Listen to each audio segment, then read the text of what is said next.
Luar biasa, luar biasa. Saya senang berjumpa kembali dengan, saya tahu saudaraku jemaat di tempat ini orang-orang yang diurapi Tuhan. Saya melihat senyum-senyum yang diurapi Tuhan. Saya melihat senyum-senyum yang diberkati Tuhan. Aminnya boleh yang paling keras. Kita masuk di bulan Maret ya saudara. Gak berasa ya, satu catur bulan sudah terlalui di 2025 ini.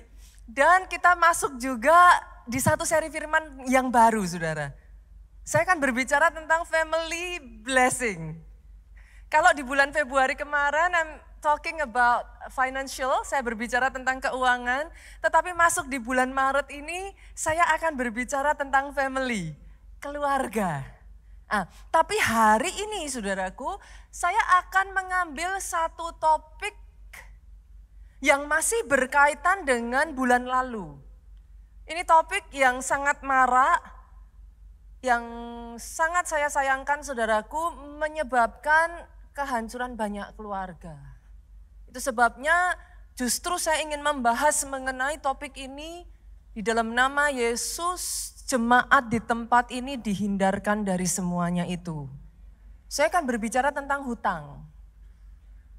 I know, saya tahu saudaraku. Ini sangat marak terjadi dan sangat meresahkan saudaraku. Hari ini saya akan memberi judul firman Tuhan, keluarga bebas hutang. Di dalam nama Yesus saya perkatakan terjadi atas keluarga demi keluarga di tempat ini. Keluargamu bebas hutang. Berapa banyak yang setuju dengan saya bahwa uang bukan segalanya? Sepakat ya saudaraku. Tapi berapa banyak yang juga mengatakan yes, keuangan pegang peranan yang sangat besar untuk kebahagiaan keluarga. Itu sebabnya saudaraku, saya mengambil waktu yang cukup lama gereja ini selama di bulan Februari kemarin, even I extend it.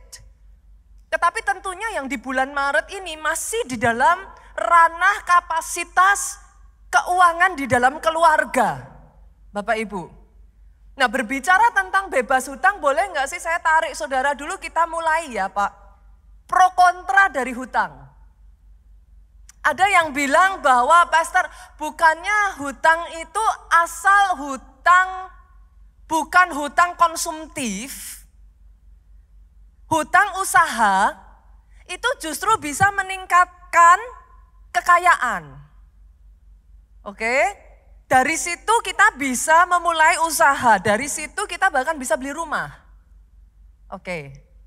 Tapi ada juga sebagian yang kontra akan mengatakan kepada saya, pastor mau hutang apapun bahaya. Jangan. Oke ya. Saya tarik lagi ya, itu sebabnya saya katakan hutang baik versus hutang buruk. Seperti apa sih hutang baik, seperti apa hutang yang disebut buruk. Saya tahu kok ketika berbicara tentang hutang aja ini di sebagian di tempat ini saudara sudah aduh kan gitu. Tapi it's okay ya Bapak Ibu, daripada saudara dengar di luar, dengar di rumah Tuhan. Boleh ya? Ada sebagian juga pro kontra tentang hutang yang mengatakan seperti ini, pastor, zaman sekarang kita sudah ada di dunia modern. Kalau kemana-mana bawa cash kan nggak enak. It's not convenience gitu. Kartu kredit bisa menjadi jawaban buat hal tersebut. Besides, ada banyak tawaran yang diberikan oleh kartu kredit. Diskon-diskon, fasilitas, why not?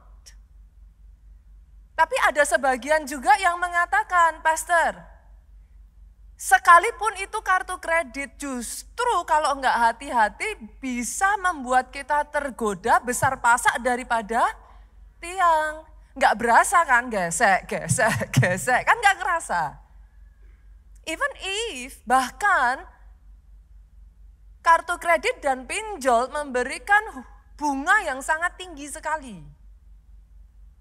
Kalau enggak hati-hati itu bisa menjadi jebakan Batman saudaraku. Malah terjerat pada lingkaran kemiskinan. Oke, saya tahu ada sangat banyak pertanyaan tentang hutang, saudara. In case saudara punya banyak pertanyaan, not only about, bukan hanya bicara tentang debt, tapi tentang hutang, saudaraku. Banyak sangat orang Kristen itu punya pertanyaan, tapi seringkali nggak terjawab. Senggol kiri kanan boleh nggak sih ikut som? Ikut som. Som di gereja kita menjawab itu. They answer it. Ada jawaban, saya nggak tahu apakah di sini saudara punya pertanyaan sesederhana lah. Yang sedang marak juga dipertanyakan, persepuluhan. Iya atau tidak? Itu hanya pendetanya atau memang perintah Tuhan? Apalagi saudaraku, orang Kristen harusnya baptis selam atau boleh baptis perci? Nah itu semua pertanyaan.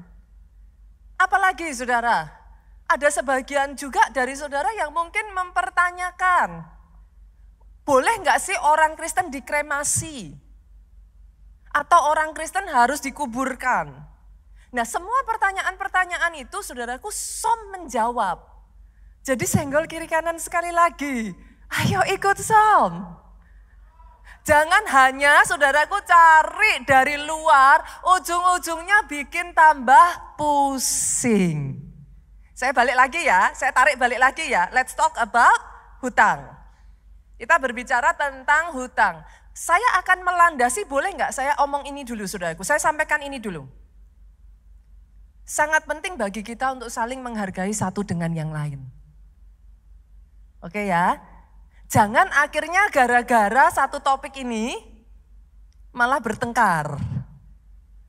Oke, ini sesama pelayan Tuhan juga loh ya Bapak Ibu.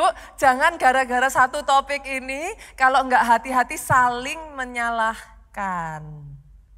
Saya landasi dengan itu dulu ya. Instead, boleh enggak saya bawa saudara go back to the Bible.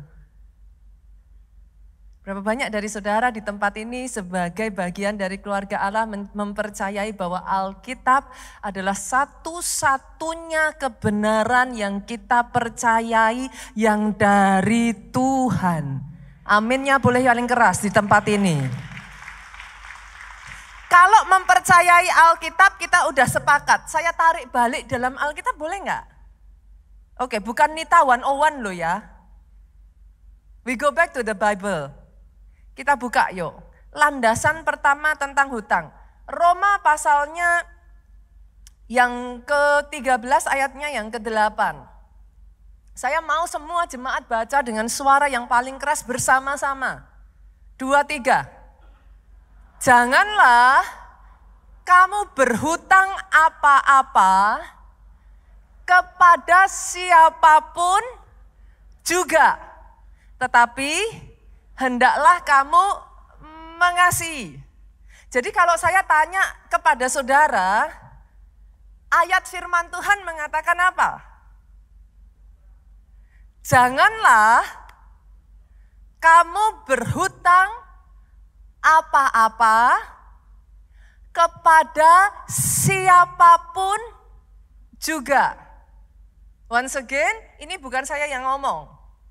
Kita sepakat tadi back to the Bible. Tapi akan muncul sebagian dari saudara yang bertanya kepada saya, Pastor, berarti hutang itu dosa dong? Nanti dulu saudara. Ini another thing.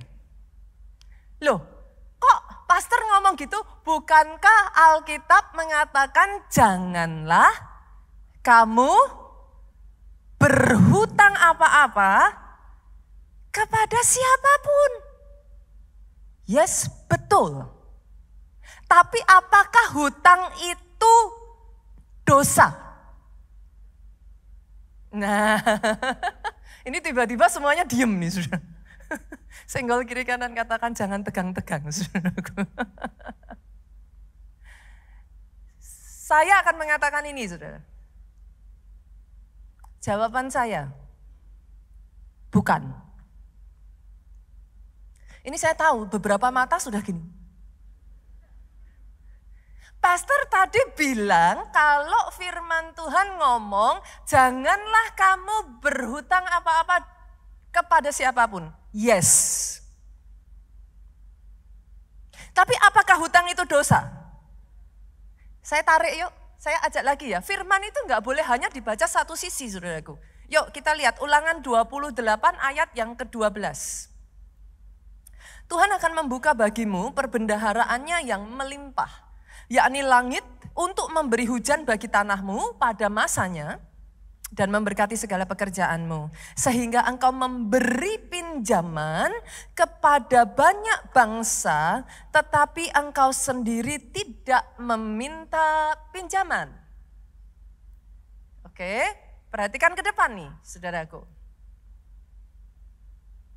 Ini adalah ayat yang diberikan, janji yang diberikan kepada Abraham dan keturunannya. Berapa banyak di tempat ini yang percaya bahwa saudara adalah keturunan Abraham? Aminnya boleh yang paling keras. Berarti bolehkah saya mengatakan janji ini untuk saudara. Janji ini mengatakan sehingga engkau memberi pinjaman kepada banyak bangsa, tetapi engkau sendiri tidak meminta pinjaman. Aminnya boleh yang paling keras. Dari ayat ini boleh nggak saya tarik nih Bapak Ibu? Kalau hutang itu dosa, masa Tuhan nggak fair? Kamu nggak boleh dosa, tapi kalau orang lain yang dosa biarin. Make sense nggak pemikiran saya? Masakah Tuhan menyuruh memberikan perintah yang membuat orang lain berbuat dosa? Pastor malah jadi bikin pusing deh. Yang benar yang mana? Gitu.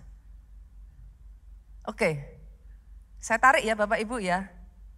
Urusan hutang bukan masalah dosa atau tidak dosa. Orang Kristen kadang seringkali sangat cepat judging. Urusan hutang itu bukan urusan dosa atau tidak dosa. Tapi pastor Tuhan kan ngomong, jangan engkau berhutang apa-apa kepada siapapun. Betul. Kenapa? Simple. Karena ada resiko yang sangat besar di balik hutang. Tuhan kalau cinta anaknya, saudara di sini yang punya anak-anak, kalau saudara sayang anak saudara, saudara tahu itu berbahaya, saudara larang atau saudara dorong? Pasti. Does it make sense? Hopefully it makes sense. Tapi hutang bukan urusan dosa atau enggak dosa. Masalahnya dari banyak orang Kristen bahkan saudara tidak melihat adanya resiko dan bahaya yang besar di balik hutang, akhirnya mengambil hutang sambil tutup mata, bahkan saudara mengucap terima kasih Tuhan karena hutangnya cair, tanpa menyadari there is a big risk. Boleh enggak instead of kita berdebat urusan ini dosa enggak dosa, saya ajak yuk kita lihat resiko dan bahaya dari hutang. Sepakat ya? Boleh ya? Kesepakatan kita tadi apa? Back to the Bible. Pastor, emangnya Alkitab membahas resiko hutang? Ada. Loh, Alkitab itu semuanya ada. Makanya senggol kiri kanan, dibaca. Nah kalau nggak dibaca Bapak Ibu gimana caranya saudara tahu? Nehemia yuk kita buka pasalnya yang kelima. Kita lihat apa resiko hutang. Ayatnya yang ketiga sampai ayat yang kelima. Apa dan ada yang berteriak. Saudara boleh bantu saya ya, nanti kita bergantian membacanya. Ada yang berteriak, ladang dan kebun anggur dan rumah kami gadaikan untuk mendapat gandum pada waktu kelaparan. Ayat 4 sama-sama 23. Juga ada yang berteriak, Kami harus meminjam uang untuk membayar pajak yang dikenakan raja atas ladang dan kebun anggur kami. Ayat 5, kita baca sama-sama 2-3. Sekarang, walaupun kami ini sedarah sedaging dengan saudara sebangsa kami, dan anak-anak kami sama dengan anak-anak mereka, namun kami terpaksa membiarkan anak-anak lelaki dan anak-anak perempuan kami menjadi budak. Dan sudah beberapa anak perempuan kami harus membiarkan diri dimiliki orang lain. Kami tidak dapat berbuat apa-apa karena ladang dan kebun anggur kami sudah di tangan orang lain. Ayat ini bercerita tentang satu keadaan yang dialami bangsa Israel pada saat itu yang begitu menyedihkan, saudaraku. Satu keadaan di mana mereka kehilangan kebebasan mereka. Satu keadaan di mana mereka kehilangan harta kekayaan mereka. Kalau zaman sekarang saudara sebut itu aset. Sampai mereka harus kehilangan keluarga mereka, anak-anak mereka untuk dijadikan budak. Oke? Boleh nggak saya membagikan kepada saudara 5 bahaya dan resiko dari hutang? Based on ayat ini. Yang pertama saudaraku, saudara boleh mencatat, hutang konsumtif membawa perbudakan. Kalau saudara melihat di ayat yang kelima tadi dikatakan, kami terpaksa membiarkan anak-anak lelaki dan anak-anak perempuan kami menjadi budak. Pastor, zaman sekarang kayaknya sudah nggak ada loh perbudakan. Oke? Boleh nggak saya ngomong gini saudaraku? Hutang adalah bentuk perbudakan modern. Oke? Buktinya mana pastor? Balik-balik lagi semua kita main ayat aja gimana saudara? Boleh ya? Back to the Bible kan? Amsal 22 yuk, ayatnya yang ke-7. Saya tidak mengatakan itu dari saya sendiri, tapi this is the word of God. Ayat ini ngomong, orang kaya menguasai orang miskin. Yang berhutang menjadi budak dari yang menghutangi. Berarti setuju ya saudaraku, firman ngomong seperti itu ya. Hutang membawa seseorang ada di dalam perbudakan. Perbudakan apa pastor? Simpel aja saudara, perbudakan finansial. Sadarkah saudara, momen di mana saudara mengambil keputusan untuk mengambil hutang, every single morning saudara bangun, setiap bulannya saudara menerima hasil kerja keras saudara, saudara tidak lagi bebas menggunakan seberapapun hasil kerja keras saudara for whatever reason you want. Setiap pagi hari saudara bangun, momen di mana saudara memutuskan mengambil hutang, saudara harus setiap bulannya atau tergantung hutang seperti apa yang kau ambil, setiap harinya mengambil uang kerja keras saudara untuk membayar hutang. Setujukah saudara dengan saya bahwa saudara tidak lagi punya kebebasan yang sama untuk menggunakan uang saudara sesuka hati saudara? Hutang juga menyebabkan perbudakan emosional. Berapa banyak dari saudara yang bangun pagi sudah langsung mikir cicilan, sudah langsung mikir bunga. Saya tanya, ketika mikir cicilan dan bunga, adakah di sini yang yes, pagiku cerah, hari gembira? Ada yang begitu saudara? I don't think so. Berapa banyak yang saya bahkan menemukan pagi hari saudara bangun itu sudah seperti kayak ada batu yang ditindih di hati saudara. Dan yang ketiga saudaraku, hutang itu membawa perbudakan spiritual. Bahasa apa lagi ini pastor?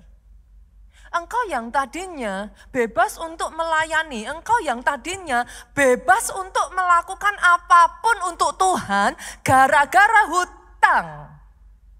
Saya melihat sangat banyak orang, you no longer even go to church. Kalau saya tanya jawabannya apa? Pastor, saya harus melunasi hutang, saya harus kerja keras. Sekarang ini saya harus ngambil kerja 2-3 shift.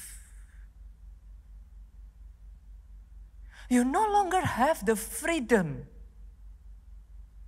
Yang mendefinisikan seseorang sebagai budak itu apa, saudara? You do not have freedom. Jadi yang pertama, sadari bahwa ada resiko di dalam hutang yang menjadikan engkau budak dari orang yang memiutangi, saudara. Sebuah negara yang mengambil hutang dari negara lain harus mengikuti kesepakatan yang dipaksakan oleh negara yang memiutanginya. Yang mengerti katakan amin. Yang pertama ya saudaraku. Kita lihat apa resiko hutang yang kedua. Hutang menghancurkan kekayaan dan warisan.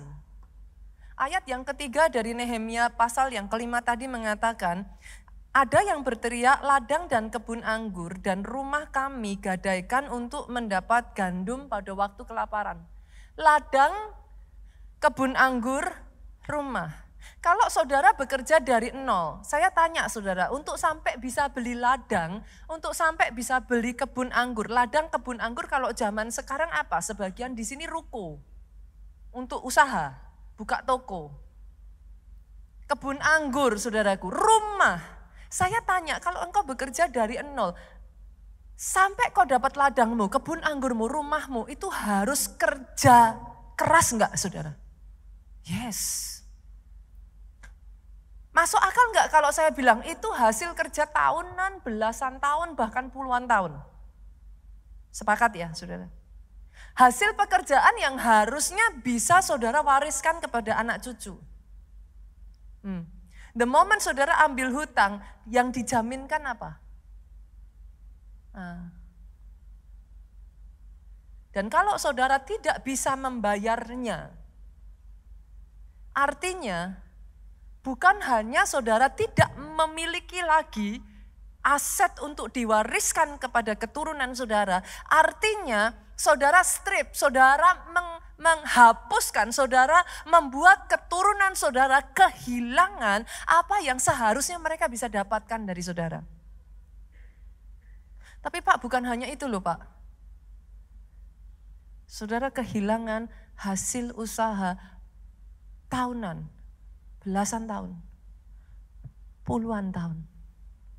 Habis begitu saja. Jadi ada resiko.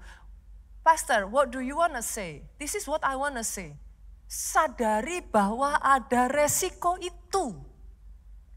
Jangan mau ambil hutang, saudara tutup mata, simsalabim dalam nama Yesus. Pakai nama Yesus lagi, saudara. Tuhan sudah ngomong loh. Banyak orang Kristen tuh unik. Tuhan sudah ngomong janganlah engkau berhutang apa-apa kepada siapapun. Tapi saudara ambil hutang dan saudara ngomong dalam nama Yesus. I'm not talking about sin, dosa atau enggak dosa. That's not what I'm talking about. But yes, you have to understand there is a risk. And a huge risk. Resikonya besar. Yang ketiga, yuk kita lihat.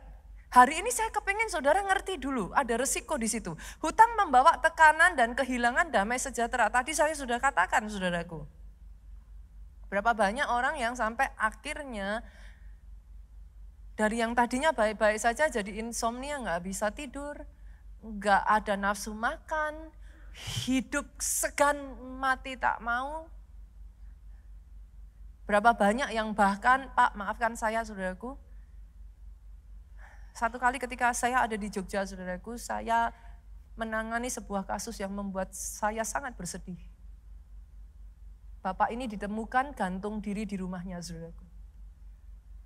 Dengan sebuah pesan yang menyatakan bahwa dia meminta maaf karena dia tidak bisa menyelesaikan hutangnya. Oh, itu membuat saya sangat sedih sekali saudara. Itu sebabnya saya harus mengatakan kepada saudara, yes there is a huge risk. Ada resiko sangat besar ketika saudara berhutang. Jangan tutup mata terhadap resiko ini. Yang keempat, hutang mengganggu hubungan sosial. Ayatnya tadi yang ke-5, saudaraku. Kita bisa melihat dari ayat yang ke-5 tadi dikatakan seperti ini. Anak-anak kami terpaksa membiarkan, dikatakan walaupun kami saudara sedaging, sebangsa, anak-anak kami sama dengan anak-anak mereka, tapi kami terpaksa membiarkan anak-anak kami menjadi budak. Menurut saudara loh, dengan kondisi itu, ada kemungkinan yang besar enggak hubungan jadi retak tuh? Pasti ya, pasti. Nah, inilah sebabnya kenapa kalau saudara buka balik lagi di Roma 13 ayat 8, dikatakan janganlah kamu berhutang apa-apa kepada siapapun juga. Ayat akhirnya itu agak unik saudara, tetapi hendaklah kamu saling mengasihi. Karena kalau enggak hati-hati, hutang membuat saudara tidak bisa saling mengasihi.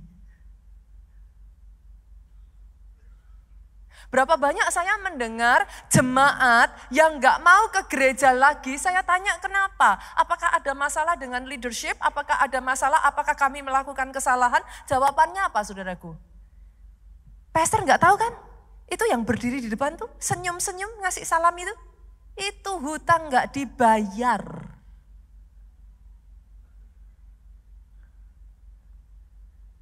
Di gereja Shalom, haleluya. Tapi enggak bayar hutang. Males lihat wajahnya. Saudara bisa mengerti yang saya maksudkan? Akhirnya bahkan hubungan kalau enggak hati-hati bisa rusak. Berapa banyak saudara mendengar kisah, ini saya tidak mengatakan, I do not talk about majority, saya bahkan tidak mengatakan semua orang ya saudaraku. Tapi berapa banyak saudara mendengar kisah, karena banyak yang ngomong sama saya, Pastor, yang dihutangi sama yang kasih hutang, galak yang dihutangi. Tuh, langsung. See? Kalau enggak hati-hati saudaraku, akhirnya yang terjadi di dalam keluarga pun hubungan bisa rusak. Memangnya hanya saudara yang membutuhkan uang itu. Orang yang menolong saudara banyak yang meminjamkan karena trust loh. Karena ada kaitan pertemanan dan persahabatan. Tapi ada momennya juga orang yang meminjami saudara butuh uang itu juga. Saudara tidak bisa berpikir bahwa hanya saudara yang butuh uang itu. Ketika sama-sama dua-duanya punya kepentingan, uang itu harus ditarik. Apa yang terjadi? Rusak kan hubungan? Hari ini saudaraku saya ingin membawa saudara. Don't just talk about dosa atau enggak dosa. There is a big risk di dalam hutang itu sendiri. Saya tarik lagi boleh enggak saudaraku? Let's see the fact then. Kita lihat faktanya aja ya. Fakta itu berarti saya berbicara tentang statistika ya saudaraku. 80% hutang yang diambil, Bank Indonesia mengatakan hutang yang diambil adalah hutang konsumtif. Itu data Bank Indonesia saudara. Kalau tadi saya berbicara resiko, sekarang saya berbicara statistik. Statistik itu fakta itu harus ada data. Ini bukan hanya ngawur. Faktanya apa? Sebagian orang ngomong hutang bisa memperkaya kita, Pastor. Hutang bisa tambah kaya. Kalau kita bisa melakukan dengan cara yang benar, hutang bisa membuat orang menjadi lebih kaya. Tetapi fakta yang pertama, saudaraku, kenapa saya mengatakan hutang konsumtif penyebab utama kemiskinan? Saudara boleh nggak setuju dengan saya, but I'm talking about statistic. OJK mengatakan, saudaraku, bahwa ini mengerikan sekali sih, saudara. Sangat menyedihkan dan sangat mengerikan, saudara. Mayoritas pengguna kartu kredit di Indonesia hanya membayar cicilan minimum. Saudara ngambil hutang 10 juta, biasanya kalau saudara kartu kredit, saudara ada tulisannya minimum membayar berapa. Nah, mayoritas OJK mengatakan penduduk di Indonesia hanya membayar cicilan minimum. Artinya saudara hutang 10 juta, saudara mungkin hanya disuruh membayar, I don't know, like 1 juta mungkin. And then saudara kipas-kipas dan saudara, I feel good. Saudara merasa every month saudara hanya bayar 1 juta, tapi saudara dapat semua fasilitas itu. Tapi yang saudara lupakan adalah masih ada 9 jutanya. Dan kalau saudara tumpuk itu, ini saudaraku, ini yang mengerikan. Nih saya baca, kenapa saya bolak-balik ke catatan, karena saya nggak mau kesalahan saudaraku. AFPI, Asosiasi Fintech Pendanaan Bersama Indonesia, mengatakan lebih dari 50% peminjam online, pinjol, terjebak dalam lingkaran hutang karena bunga super tinggi. Saudara tidak mau, saudara tutup mata terhadap resiko, dan saudara katakan, Pastor, cuman 1%. 1%. 1% tiap hari, saudara. Loh kalau 1% tiap hari itu kadang saya personally mengatakan ya saudaraku, ini talk about system juga gitu. Berbicara tentang bagaimana cara memfilter orang yang mengambil pinjaman. Ini kalau nggak hati-hati semua kacau. Berapapun nggak perlu pakai aset dikasih lah, ya itu bahaya tau saudara. Kalau bunga 1% 1 hari, 1 tahun saudara bunga berapa itu? 365%. Bunga bank normal berapa? Saat ini berapa bunga bank? No. I mean like bunga pinjaman, bunga kredit bank sekarang berapa ya? Di sini ada orang perbankan? I don't know berapa bunga bank saat ini nih.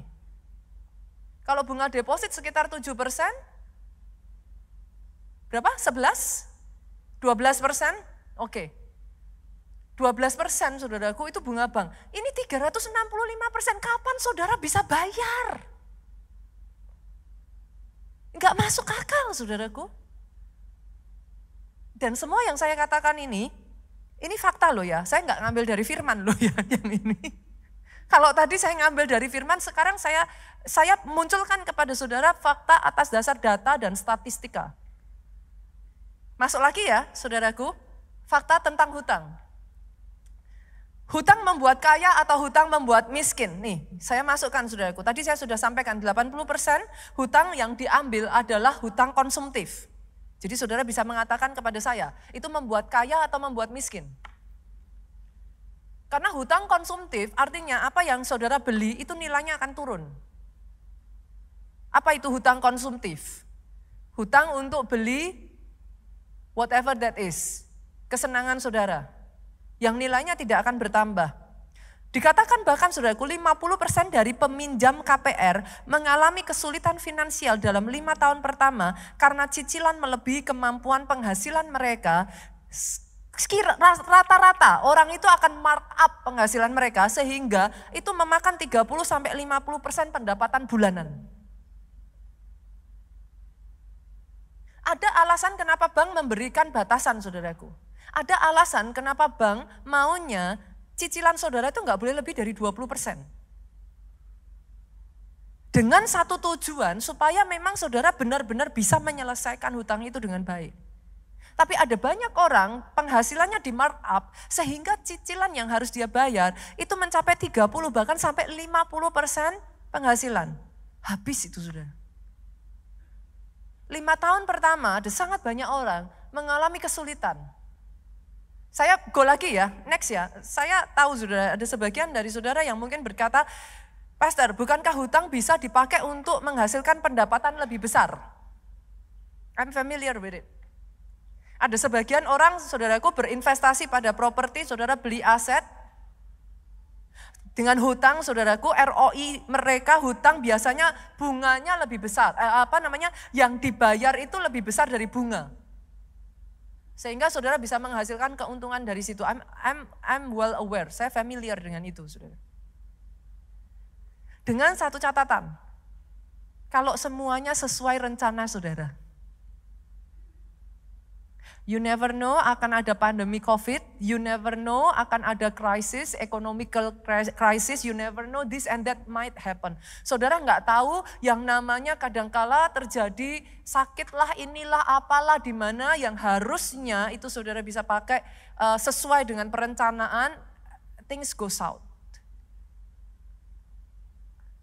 Oke ya, saya ambil fakta lagi. Untung ruginya berhutang. Saya ambil dari pasar modal aja ya saudaraku. Menurut Financial Industry Regulatory Authority, FINRA 2022, mereka memberikan fakta ini. 30% investor retail yang menggunakan hutang mendapat keuntungan.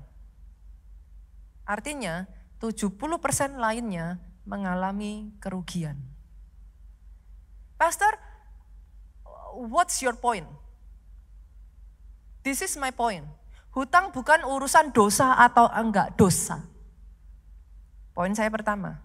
Poin saya kedua, firman Tuhan mengatakan, janganlah engkau berhutang apa-apa kepada siapapun. Poin saya yang ketiga, bukan karena itu dosa, tetapi karena ada resiko dan bahaya yang sangat besar. Sampai di sini, berapa banyak dari saudara yang bisa mengerti ini, saudaraku? Oke. Berapa banyak yang setuju dan sepakat aminnya yang paling keras? Oke. Saya tahu saudara aminnya keras, tapi ada sebagian dari saudara yang ngomong sama saya, Pastor, lah kalau sudah terlanjur terus gimana?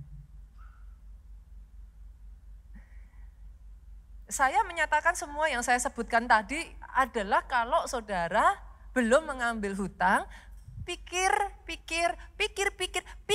dan pikir lagi. Lah ya kalau sudah terlanjur, kan berarti yang tadi itu mau saudara menyesal kan sudah terlanjur. Oke? Boleh enggak buat saudara yang memang sudah terlanjur, saya bawa yang berikutnya yuk, bagaimana cara bebas hutang. Once again, it can be a theory. Fakta dan kenyataannya tidak semudah itu. Tetapi yes, daripada saudara mendengar dari yang di luar, daripada saudara akhirnya mengambil tindakan-tindakan karena saudara tidak tahu apa yang harus dilakukan, boleh enggak saya membagikan 7 poin? Boleh ya? Yang pertama saudaraku, langkah yang paling awal, saya akan memulai dengan satu pemahaman yang dasar terlebih dulu ya saudaraku. Langkah yang paling awal kalau saudara berhutang dan saudara merasa sudah tercekik atau sebagian dari saudara sudah tidak lagi bisa membayar atau saudara hanya membayar bunga saja, saudara hanya membayar batas minimal saja dan saudara tahu nih things are about to go south. Ini udah nggak bener nih, ini sebentar lagi nih bakalan hancur nih. Yang pertama saudaraku, ini langkah yang saudara mungkin tersenyum ketika dengar saya nyebut ini, tapi ini langkah pertama yang akan menentukan semuanya. Akui situasi Anda dengan jujur. Kenapa? Saya berjumpa dengan sangat banyak pasangan yang istri atau suaminya berhutang, tapi disembunyikan dari pasangannya. Kalau sudah terpaksa dibongkar 3 dari 10. Nanti istrinya nangis-nangis marah. Sebenarnya berapa? Dibongkar 5 dari 10. Terus ngomongnya udah ini bener, udah enggak ada lagi. Nanti istrinya udah benar-benar sampai ini saudaraku berapa? Dibongkar 7 dari 10.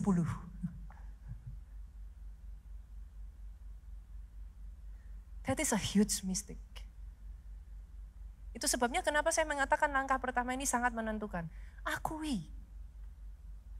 Akui dengan jujur. Karena saya menangani beberapa kasus ya saudaraku, justru karena disembunyikan pada waktu dia mengakui itu, hutang itu masih bisa diselesaikan. Tapi karena disembunyikan, time goes by, bunganya sudah begitu rupa sampai aset dilepas pun tidak bisa keluar. Boleh saya memberikan nasihat ini di rumah Tuhan, saudara?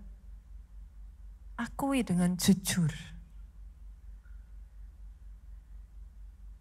Pastor, memangnya ada ayatnya untuk kita gimana? Panduannya? Ada tuh saudara. Hanya tersembunyi di dalam setiap cerita, kisah-kisah di dalam Alkitab. Kalau saudara, if you do not really read it, and then it becomes kayak saudara nggak tahu aja gitu petunjuknya. Kita buka yuk. Ada salah satu kisah di dalam Alkitab yang sangat terkenal dari seorang janda nabi yang berhutang. 2 Raja-Raja 4 ayatnya yang pertama sampai ke-7, saudara. 2 Raja-Raja 4 ayatnya yang pertama sampai ayatnya yang ke-7. Ketika janda itu menyadari bahwa dia ada di dalam sebuah masalah di mana dia tidak bisa menyelesaikan, ini kisah yang sama. Suaminya berhutang dan janda ini nggak tahu. Sampai akhirnya suaminya meninggalkan hutang. Langkah apa yang dilakukan oleh janda ini? Lihat.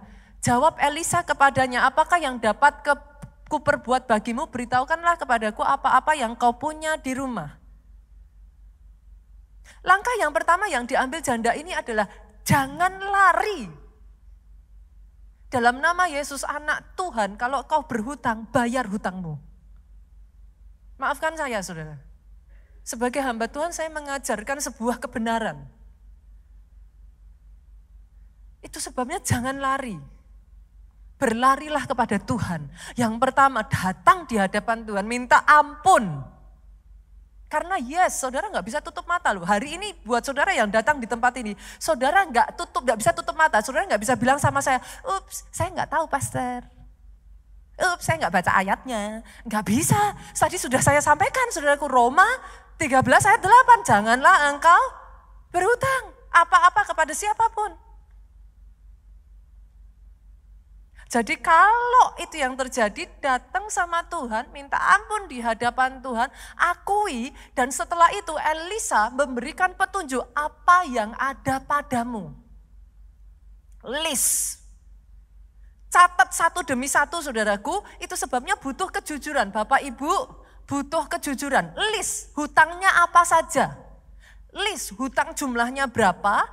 List due date-nya kapan. List siapa yang memberikan hutang. Nanti saya jelaskan kepada saudara kenapa kok seperti ini. Ini saya memberikan tips simple ya, praktis ya saudaraku ya. Tips kehidupan sehari-hari nyata. Setelah itu saudaraku, seperti Elisa tadi ngomong, apa yang engkau punyai. Catat juga, saudara punya aset apa? Saudara punya emaskah? Saudara punya tabungan berapa? Saudara punya apa? Cek. Dan setelah semuanya itu saudara tulis, apakah cash flow-mu masih positif atau negatif? Itu harus dihitungkan semuanya, saudara. Dari situ saudara tahu what to do. In case buat saudara yang mengatakan, pastor firman ini saya nggak punya hutang nih. Balik ke yang tadi ya saudara. Tapi buat saudara yang saat ini sedang ada di dalam kebingungan, saya berdoa firman ini memberikan petunjuk kepada saudara. Yang kedua, setelah saudara list semuanya, tentukan bagaimana strategi yang akan saudara ambil untuk memprioritaskan hutang mana yang akan saudara bayar. Ada 2 metode, list itu yang saya maksud di sini ya saudaraku, kalau mau dicari sih banyak metodenya. Metode yang pertama adalah metode bola salju. Maksudnya gimana, pastor? Putuskan untuk membayar yang kecil dulu. Nanti saudara punya confidence, saudara merasa oh it can be done. Ada banyak orang yang karena tidak pernah mendata, karena tidak pernah menulis hutangnya, di sini tuh udah scramble, saudara. Yang ada ketakutan aja, yang ada kayak akhirnya saudara freeze. You don't know what to do. Tendensinya pengen lari, pengen mengakhiri hidup. Jangan. Itu sebabnya, yuk, ada strateginya. Mau yang mana dulu? Tapi strategi kedua, prioritaskan bunga yang paling tinggi, yang hutangnya paling besar. Kalau yang pertama tadi, saudara membangun kekuatan dengan selesaikan yang kecil-kecil. Itu membawa saudara punya confidence. Oh, yes, bisa. It can be done. Tapi yang kedua, sebaliknya saudara hadapi dulu giant-nya. Yang paling gede, yang bunganya paling mencekik, hadapi dulu. Tapi yang ketiga, saudaraku, nah ini yang banyak orang nggak lakukan. Udah jatuh, terlilit hutang, ini yang nomor 3. Hentikan kebiasaan berhutang.